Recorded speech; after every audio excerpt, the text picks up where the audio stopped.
Dumdum Jessore road নাগবাজার এলাকায় গেঞ্জি কারখানা, আইসক্রিম কারখানা সহ গোডাউনে আগুন। ভোর 3:10 নাগাদ আগুন লাগে। এরপরেই দমকলে খবর দেওয়া হলে দমকল আধিকারিকরা এসে পৌঁছায়, আগুন নেভানোর কাজে হাত লাগায়। কারখানার কর্মী তারাও আগুন নেভানোর কাজে হাত লাগায়। নিমেষের মধ্যে আগুন ছড়িয়ে পড়ে একটা কারখানা থেকে আরেকটি কারখানায়, তারপর একটি গোডাউনে। এই মুহূর্তে দমকল কর্মীরা আগুন নেভানোর কাজ চালাচ্ছে। একেবারে কাক ভরে দমদমে ভয়াবহ অগ্নিকাণ্ডের ঘটনা। কি করে আগুন লাগলো তা এখনো পর্যন্ত দমকল কর্মীদের কাছে স্পষ্ট হয়নি। পরবর্তী ক্ষেত্রে সেই সমস্ত বিষয় খতিয়ে দেখা হবে। পাশাপাশি খতিয়ে দেখা হবে অগ্নি নির্বাপন ব্যবস্থা ছিল কিনা। এই মুহূর্তে আগুন নেভানোর কাজ চালাচ্ছে দমকল আধিকারিকরা। কটার সময় আগুনটা লেগেছে? আগুন লেগেছে 3:20-তে। 3:20-তে। প্রথমে তোমরা ছিলে এখানে? আমরা এখানে ছিলাম, কাজ করছি। তারপরে মেন কথা আমাদের কারেন্ট যায় 3:25-এ, কারণ আমাদের প্রোডাকশন ব্যাপারে লিখতে হয়। তো আমরা নাইটে মেশিন চালাচ্ছি। তারপরে আমাদের যে সিকিউরিটি আছে উনি আমাদেরকে ইনফর্ম করে যে আগুন লেগে গেছে, তোমরা বাইরে চলে আসো। আমরা তখন বাইরে বেরিয়ে যেদিকে আমাদের কাটিং হচ্ছে প্রিন্টিং ইউনিটের সব ছেলেগুলো ওরা ছুটে আসছে। তারপরে ফের আমরা গেছি। এবার যাওয়ার পরে দেখি না সঙ্গে সঙ্গে মানে এত আগুন লেগেছে। মেন আগুন শুরু হয়েছে এখানে, মানে আমুলের একটা ফ্যাক্টরি আছে, ওখান থেকে নাইটে বন্ধ থাকে।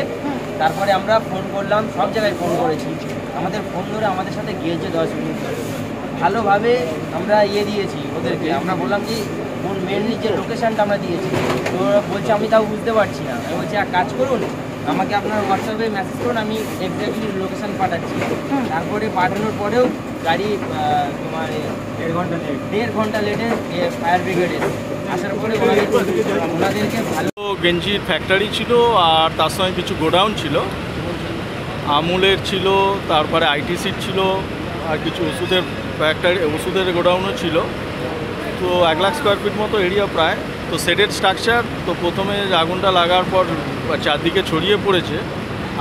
আমরা যখন এসে পৌঁছাই 3:45 আগুনটা লাগার 15 মিনিটের মধ্যে, উইদিন 15 মিনিটের মধ্যে আমাদের এখানে গাড়ি পৌঁছে যায় এবং কাজ শুরু করি। আমাদের 20টা ইঞ্জিন এসেছে এবং পুরো আগুনটাকে আমরা কন্ট্রোলের মধ্যে রেখেছি। কোনো রকম বাড়ার কোনো চান্স নেই। এখন পুরোপুরি আগুন নিয়ন্ত্রণে আছে, কোনো অসুবিধা ওটা থাকবে। ও পকেটস অফ ফায়ার কিছুটা থাকবে, যেহেতু সেটের স্ট্রাকচার কিছুটা চাপা পড়ে রয়েছে।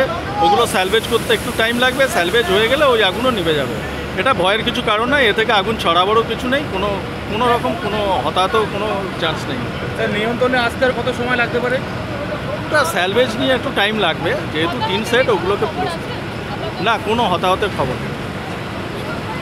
এখন পুরোপুরি নিয়ন্ত্রণের মধ্যেই আছে। ওটুকু আগুন থাকবে, পকেটস অফ ফায়ারগুলো থাকবেই, ওগুলো একটু টাইম লাগবে। না সেরকম কিছু বোঝা যাচ্ছে না এখনও। পুরোটা তো যেহেতু এটা পুরোটাই একদম ইনভলভ করেছে, সুতরাং এটা এখন এই মুহূর্তে কিছু সেরকমভাবে বোঝা যাচ্ছে না। পুরোটা তো দাহ্য বস্তু ছিল, তো সেই জন্য বেশিটাই ভয়াবহতাই। আপনার নামটা? আমি Saroj Kumar Bag, divisional fire officer, north 24 Pargana, minister সাহেব অ্যাসিস্ট্যান্ট।